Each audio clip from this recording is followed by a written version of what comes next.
Okay, I'm Johnny from Johnny's Finished Motorcycle Company. I'm sorting out some boxes I had sitting outside. And inside we found some pretty cool things. So this is a Honda CB450 carburetor. The bowl looks pretty good.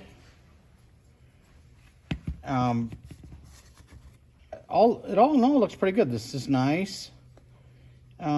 I have not had this cover off, but everything seems to move freely. So we're going to be offering this for sale. So we got a nice bowl. The gasket's still here.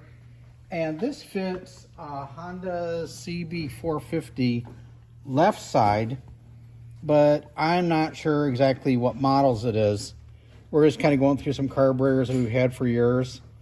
So here it is, and good luck. And I think it's going to be a good carburetor. Now keep in mind, it's not busted up, and we're just guaranteeing that it's all complete and stuff is moving. But you may want to go through it and rebuild it. So thanks for looking at our stuff. Okay.